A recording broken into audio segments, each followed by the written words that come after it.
reach new customers, acquire social proof, interact with other brands and potential business partners, drive traffic to your website, and you can use Instagram to grow sales. Instagram is huge for driving sales. This applies to any brand out there, whether you're selling original paintings through your own website, products with your artwork on them through a print-on-demand site like Society6, maybe you're a freelance designer or business coach wanting to acquire clients, or you want people to sign up for your ebook or newsletter. Whatever the product, whether it's a physical product, an info product, or a service, you're probably interested in boosting sales with Instagram. But how do you do it without scaring off followers, saying the wrong thing, being too pushy, or making a mistake and devaluing your brand? This is what I'm going to walk you through in this lesson. And I've got to throw this in there first. If you are brand new to monetizing your business and you're not sure if you have enough followers to start selling your work, I have news for you. You only need 1 follower before you start selling. You don't need to reach some milestone of 1,000 or 10,000 followers before you start treating your page as an actual business. You can do this right now. I hear so many people say that they're not ready to transition their Instagram account into selling their stuff because they don't think they have enough followers, and they'd feel silly acting like a real business. You guys, this is such a limiting belief. There is no time like the present to start taking your business seriously.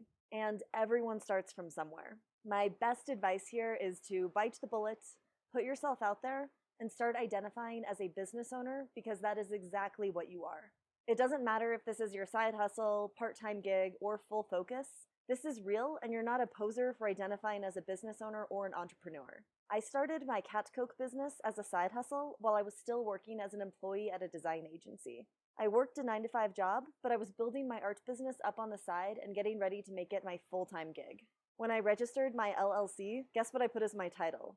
President and CEO, baby. Yeah, my business was brand new and I'd barely begun to monetize it, but after working an entire career as an employee, I was so pumped about the prospect of being my own boss. And nothing epitomized that to me like the title of President and CEO. And that is what it took to get me in the right headspace. So, long rant over. Just know that if you're hesitant to ask people to buy your product, get over yourself and just do it. The first ask is going to be the hardest, but I promise that it gets so much easier. And now I don't even think twice about it when I'm promoting products. Okay, let's dive into how to optimize your profile for sales. Your profile needs to look professional. If it doesn't inspire confidence and trust, people aren't going to feel comfortable giving you their money. So for starters, upgrade to a business account if that makes sense for you. Add a website link in your bio, include a brief description of your brand, and choose a professional-looking profile pic. Whether it's your logo, a professional headshot if you're the face of your brand, or a photo of the product you sell. Just make sure that the image is high quality and reflective of your brand. Now, let's talk about your posts. Salesy posts shouldn't be the entirety of your feed. Instead, diversify it up a bit with brand-building posts where you aren't actively trying to get people to buy. This helps your brand feel more authentic and less salesy. Another tip for promoting sales without being too aggressive. You can acknowledge when something is still for sale, but be creative about it. Ending your caption with, "Excited to see where this piece finds a home," does the trick without being too salesy. Another way to encourage sales to your Instagram followers, give them exclusive promotions and offers. Let them know that this is for your Instagram audience only. This gives them a reason to follow you. Remember, providing value is key. If you have a business account, you can link some platforms directly to your posts to sell a product. But take note, you can't do this from a personal account or a creator account. There's also a lot of other criteria you must meet to be able to tag products, so check the Instagram Help Center if you're having any issues getting this to work. But when everything is set up, you can tag products on your posts, just like you can tag other accounts, and the link will take them directly to your website. So like I mentioned before, I have a creator account, but I switched to business to show you how this works. You can see that when I tap the product, it takes me directly to my Shopify store, and you can purchase the print right here and now. The key here is to make sure that your products are linking to an Instagram-approved platform, like I do here with Shopify. If you aren't using a platform that's approved by Instagram, this will not work for you. For example, if you sell your products on Society6 or another print-on-demand platform, you won't be able to add these product links because you don't own that website. When I set this up, not only did I have to have my products available on my Shopify store, but I also had to make sure that they were integrated into the Facebook catalog. So yeah, There is definitely some trial and error to get this set up, and I remember it took me a few days to get it all figured out. So, if you proceed down this path to tag your products, do understand that it is going to take some Googling.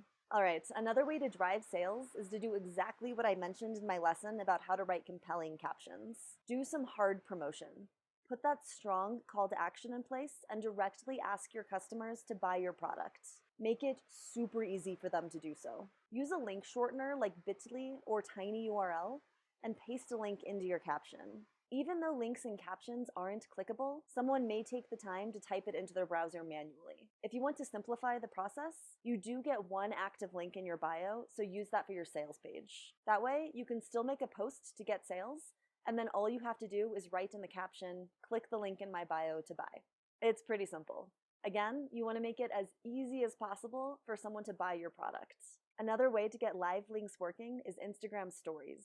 We're going to get into stories a little bit more later, but for now, know that you can embed live links into your stories. And this has been a game changer in terms of easily getting your audience off Instagram and to your personal website, or blog, shop, Etsy, whatever. Again, we'll do a deep dive into this one in our next lesson. A lot of the essentials you need to incite sales on your Instagram page are already being covered throughout this class. Grow a real and engaged following. Use hashtags that don't just reach people in your industry, but also break into an audience of potential customers. Post high quality, compelling photos of your products as products. Showing process work is great, and you should definitely do it, but don't forget to show what that beautiful painting looks like as a coffee mug in your kitchen. Show these products in action, whether it's a table tray laden with food, a yoga mat in use, or a testimonial from a very happy client. Video is great for this type of stuff. Post giveaways so that people not only get excited about the prospect of free stuff, but they also understand that this stuff is available for purchase. If any of your followers purchased your products and posted a photo, share that with your audience as well. Don't forget to thank them, obviously. User-generated content is clutch for social proof. Give your audience value. Share discount codes, sales events, and anything else that will give them a financial incentive to buy right now. Using Instagram organically, aka not paying for ads, is definitely a slow grow, so be patient, but everything I've been talking about are the key strategies to ramping up your Instagram presence, especially for sales. Don't forget to use your analytics to see what's working best and what's been a dud. This will help you from just blindly moving forward. That data is golden, and it will help you figure out the best forward plan of action. All right, I'm wrapping this up. Let's move on with our next lesson.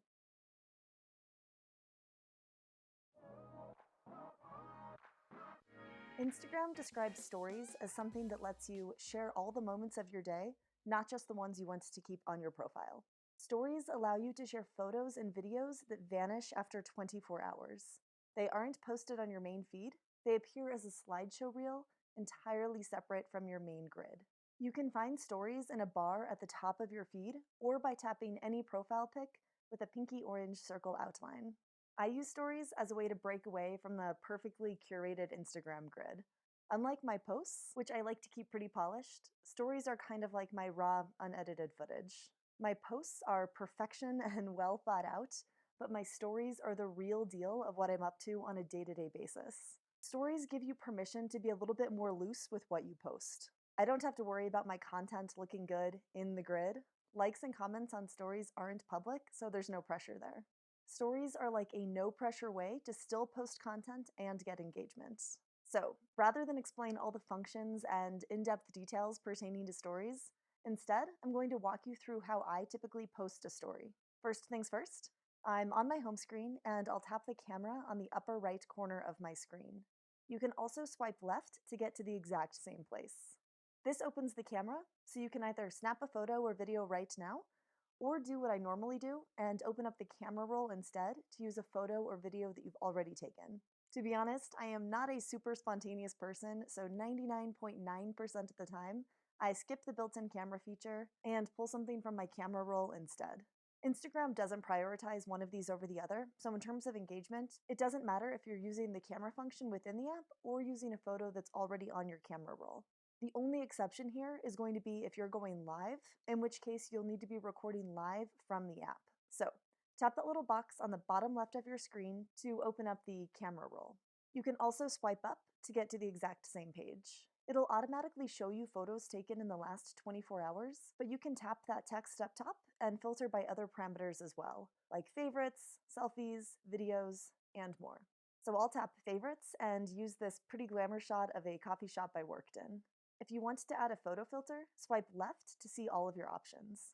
Because I usually add my filters in VSCO already, I typically skip this step, but it's there for you if you want to use it. Instead, the first thing I usually do is add a bit of text. You can play with the formatting a bit with the options up top, like alignment, fonts, and more. I usually wind up using this typewriter font, so that is my default. Since this is a pretty busy photo, I'll add a color to the background to make the text pop. My default for this is almost always black, but this time around I'm going to use the eyedropper to pull some of that vibrant minty turquoise from my laptop screen instead. That feels pretty good. Now I'll just move the text a bit and let the auto alignment guides do their thing. Next up, I'll pepper a GIF in here to make it a little bit more eye-catching. Tap the smiley face and a rounded square icon, and you'll open up the stickers option. Stickers are elements that you add on top of your photo or video. You can add GIFs, today's date, do polls or ask questions, add hashtags, add your location, or choose from a bunch of trending sticker options. I want to add an animated GIF. I'll tap GIF, and you'll see the trending options. These are cool, but don't really pertain to my photo, so instead, I'm going to use the search function to type in a keyword. Sparkle has been one that I've been using a lot lately. It's subtle, but adds a nice polish to my otherwise static photo. You can pinch the screen to resize it and reposition it on the composition. I want it to be hovering above my latte so it looks magical. And the last thing I'm going to add to this story before I post it is a link to purchase this artwork that you see on my screen. Heads up, you can only add links to your stories if you already have a business account. You can't do this with a personal account. So I'll tap the link icon up at the top toolbar, click the plus for adding a web link, then paste in the link to my Society6 page that sells these rosette succulents as an art print. I can always check the preview before I post to make sure it's not a broken link. And we're good. So X the preview to go back to my story, and I'll click done. Pro tip, if you're going to include a swipe up link, always add a call to action to your story so your followers will know to swipe up. And for that, I could either type it in manually and say something like, swipe up to shop this print, or I could do the lazy option, which I love, and use a GIF instead. So I'll open up my GIFs, search swipe up, and choose one that looks good. I usually put swipe up calls to action at the bottom of my composition because that adds a subliminal clue to put your finger there to swipe. And to publish my story, send to on the bottom right, and click share under your story.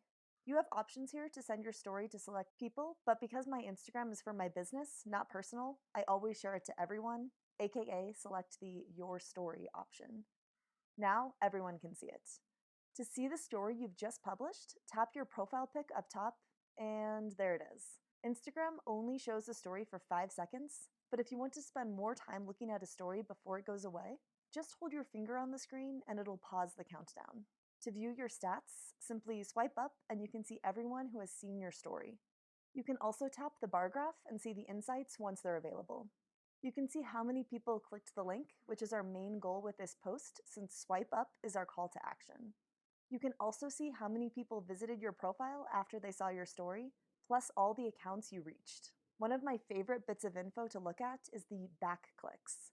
These are people who were so intrigued by my story that the full 5 seconds was not enough time for them, and they wanted to watch it again. That's how I know I posted a good one. So, now that you've got the basic walkthrough of an average story that I post, let's dive into some quick strategies for getting the most bang for your buck here. Remember, Instagram is all about engagement, so you want to do everything you can to maximize this. Instagram built in a few insanely simple ways to accomplish this as well. One of my favorites is to ask a question using the poll sticker. At first glance, it looks like you can only ask yes or no questions, but the sticker is actually pretty customizable. I'm going to type in my question, which color palettes? Then I'm going to change the answers to top and bottom. Cool. Now, because my text is getting a little lost in front of that detailed pattern, I'm going to show you a quick fix I use to make the text pop. I'll choose the squiggly icon up in the top toolbar. This one lets me draw on my story with a digital marker. I'll use the color drop option to select a tone straight from my illustrations, then squiggle away behind the text. Click done, and voila, your text is no longer obscured. Last but not least, I'm going to add a little GIF in there to make it more intriguing. This little otter is freaking adorable, so there you go.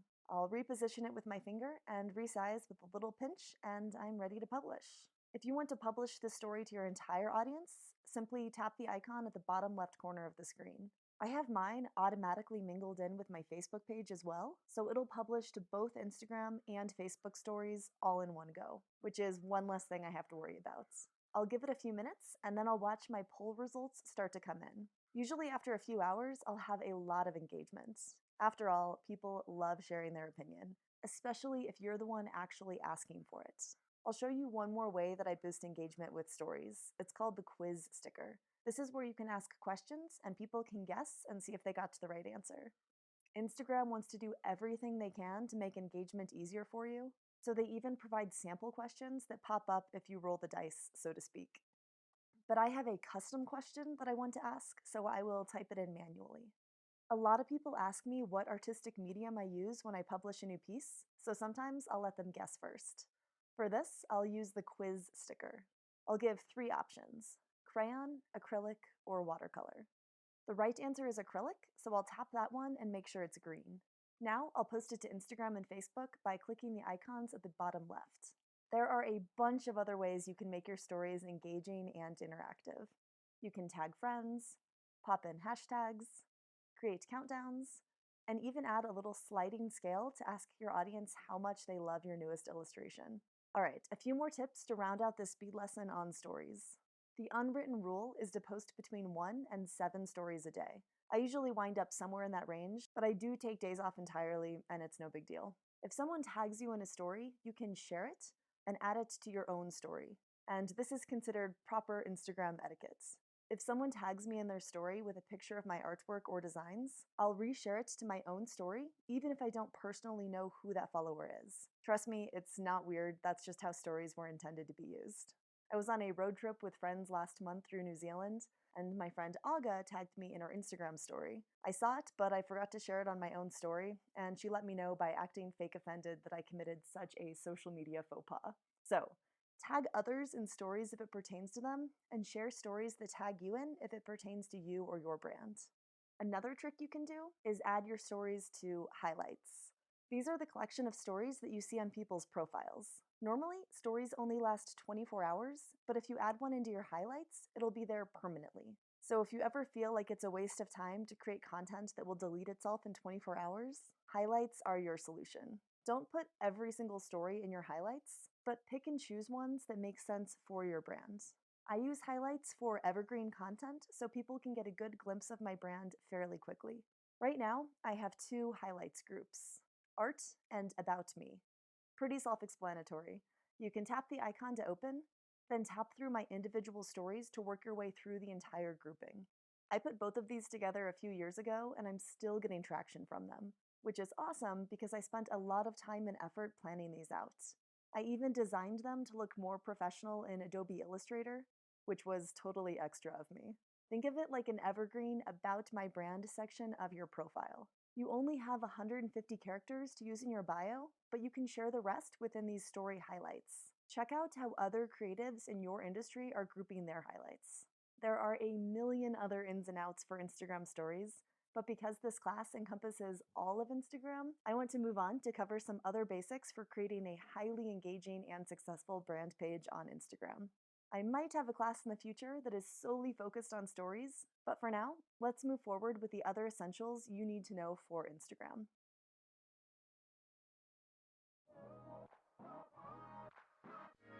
I know a lot of you guys have questions about using apps to help you schedule, automate, and organize your Instagram posts. Personally, I only use third-party apps for planning and organizing future posts. I never use these apps to post on my behalf.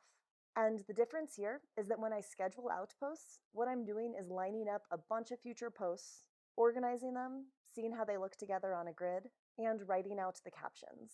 Then I send a reminder for myself on the day and time I've planned for each one. Then I copy and paste the caption I've already written out and post it manually from my phone, just like any other Instagram post. Automation means that I do all of the above, except I let the app itself post on my behalf. And that is the difference here. I will not let third-party apps get into my account and post for me because, quite frankly, there is some risk associated with that. One, if there's a glitch and something goes wrong, like my caption doesn't copy over or the photo isn't correct, I might not see that right away because it's been posted automatically. And two, Instagram doesn't necessarily sanction third-party apps. There are some out there that claim to have Instagram's approval, but this approval changes all the time. And if you're using a third-party app in a way that Instagram doesn't like, they can shut down your account in an instant. So, that's where we're at. Rather than walk through a variety of scheduling apps that I don't personally use, I'm going to focus on the only one I actually do use, Planoly. And here are the reasons I use this app. One, I like seeing what my posts will look like on my grid before I put them up there.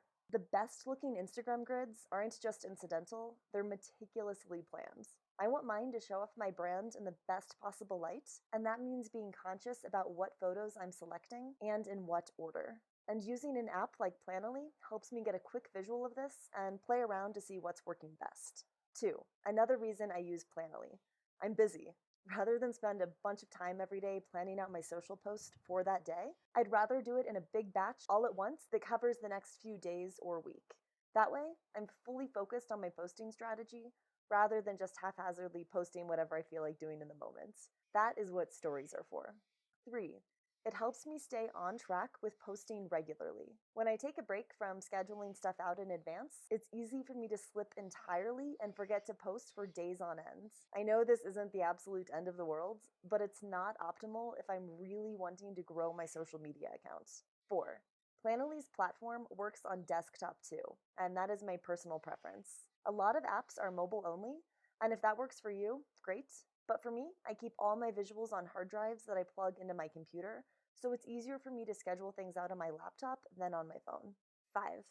The final reason I use Planoly is solely because I can't do the same thing on the Instagram app as it exists today. If Instagram had the functionality to plan and organize future posts, I would absolutely be doing it on their platform. But instead, Planoly is what I've got. So remember, I'm using a third-party app, Planoly, for scheduling, not automation. And here's how it works. When you sign up with Planoly, you give them permission to access your basic info, your media, and the info on your profile. This is how your dashboard looks on a free plan. As you can see, Planoly does offer the options to auto-post if you have a business account with Instagram, but I don't use that feature. Instead, what I like to do is tighten up my browser so I'm seeing my grid, then drag in images to see how they'll look as future posts. You can rearrange them to see what's working best visually. For example, if I've just posted a photo with a lot of white and light tones, I'll opt for something darker in value for the next post. Once I get everything to a place that I like, I just click on the image and type in my caption. Again, this is only for my reference. When I'm ready to post this to Instagram, I'll copy and paste the caption and do it manually from my phone. I don't use the schedule date option here. Instead, I keep it pretty simple for myself. When I'm living in Southeast Asia, I make one post in the morning when I roll out of bed, and that hits my American audience and their evenings. And then I do another manual post right before I go to bed. Same thing, it gets my primary demographic, Americans, in their morning. There's a lot of other ins and outs you can do with Planoly, but this is really all I use it for myself. I keep it pretty simple. One question I've heard people ask is if it's okay to post the same content to Instagram and Facebook. Best practice, it's better to vary it up and post different content, but in reality, I am guilty of doing this all the time. Since Instagram is integrated with Facebook, it's easier than ever to simply share it to your linked accounts with a few taps. For me, it comes down to this. My primary audience is on Instagram. I don't want to neglect Facebook entirely, but Instagram will definitely take priority over any other platform for me. So if I'm feeling lazy and I don't want to write a brand new post just for Facebook, it's better for me to recycle my Instagram post over to Facebook rather than do nothing at all. All right, let's move on to one of our last lessons in today's class.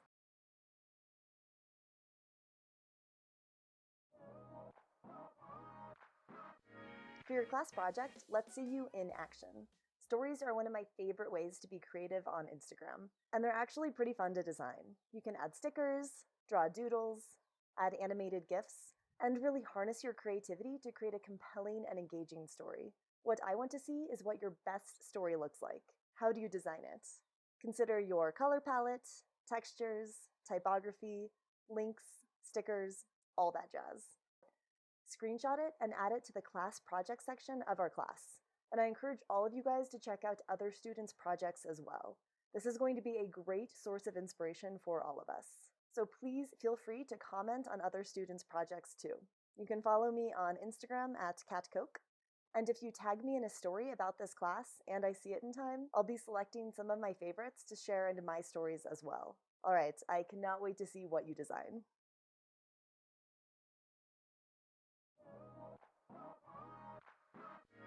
All right, my bonus lesson for today. I'm going to share the biggest mistakes I see when it comes to Instagram marketing, plus what you should do instead. 1. Don't be a mystery. I can't tell you how many profiles I've seen with zero helpful information in the bio. I don't know your name, your contact info, your company name, or even a URL to your website. It is a complete mystery. What if I were a brand and I wanted to work with you? There is no way to contact you. Do optimize your bio. Have a well-rounded bio that includes, at the very minimum, your name and a way to contact you, like an email address or website. Even better, include both. And don't forget to make sure that your privacy settings are set to public. 2. Don't be vulgar or use profanities. It's unprofessional and can turn some potential clients away. Target won't tag me on Instagram when they promote my work if my page is full of F-bombs. Do be vulgar and use profanities if it's part of your brand. If dropping F-bombs is the brand positioning that you've established, continue leading that charge. A lot of accounts have reached their success because they capitalized on being risque and incorporated it into their brands. Take a look at WTF Should I Let Her? Lauren Hom, one of my favorite designers and business gurus, created this novelty account as an offshoot of her own brand, Hom Sweet Hom. WTF Should I Let Her encourages designers and typographers to create their own hand-lettered masterpieces, but it adds a pretty funny twist. GFDA is another prime example of this strategy. Good Effing Design Advice started as a quirky one-page website with one-liners aimed at creatives. They threw an F-bomb in every piece of advice, and it went viral pretty much overnight. Now it's an entire community. The point I'm trying to make here, there are always exceptions to the rule. 3. Don't share selfies and party pics. This is mixing work and personal in the wrong way. I've unfollowed accounts because some random selfie showed up in my feed and I had no idea who that person was. You've got to consider who your audience is and what value you provide to them. If you're posting something that's way off scope, you're risking facing a lot of unfollows. Do let people get to know you. You can be upfront and personal without compromising your brand image. I'll absolutely post photos of myself from time to time, but I keep it in context with my brand. I'll occasionally share cool travel photos when I'm on the road. My followers find this interesting, especially when my caption ties it in with my digital nomad lifestyle, or how I get my creative inspiration from traveling. I don't post photos with drinks with my girls on the weekend because my audience doesn't really care. This is boring to them. So, share a personal story, be vulnerable, let people get to know you, but be conscious of how you're doing this. Also, side note, Instagram stories can be a great outlet for showing more personal and behind-the-scenes snapshots of your life. Don't pay for followers. Sure, a lot of followers looks good, but other metrics are so much more important than that. If you're trying to grow a brand, the most important thing is engagement. If you buy followers or fans, you aren't getting people who are interested in you or your products. It's just a vanity metric. Fake accounts do nothing for you but harm you. Plus, if I see an account with a huge following but almost no interactions on their posts, it's a dead giveaway that most of the followers they have are fake. It makes me lose trust in that brand. There goes their integrity and their reputation. Do grow organically. The slow grow will always be the most stable. If you're attracting followers based off the quality of your content, these people are genuinely interested in your brand and your product offering. These are the quality followers that will convert to paying customers, and you cannot put a price on that. 5. Don't copy other artists. Trust me, this is a bad look. Anything that can be perceived as plagiarism can turn into a massive downward spiral for your brand. Do get inspired by other artists. Pay attention to other accounts in your industry and note what's working well for them. See if you can add your own twist on that. For example, if you notice a popular account in your industry that has started their own hashtag and encouraged their followers to implement it as well, maybe that's an initiative you could incorporate into your own brand. Lauren Hom has hashtag Homwork. Charlie Clements has hashtag Fun with Faces. Jessica Walsh has hashtag Sorry I Have No Filter Images.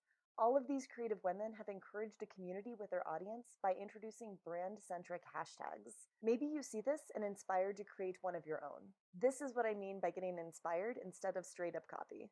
It's okay to take note of something that is working really well for someone else and find a way to make it proprietary to your brand. All right, guys, thank you for taking my class today. You can follow me on Instagram at catcoke and see if I practice what I preach. If you tag me in an Instagram story and I see it in time, chances are I'm going to reshare it to my own stories. If you want to get on my newsletter, you can sign up at catcoke.com/subscribe.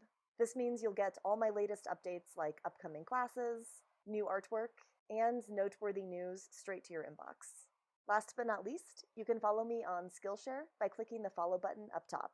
This means you'll automatically get a notification every time I launch a new class. All right, thank you again, and I will see you guys next time.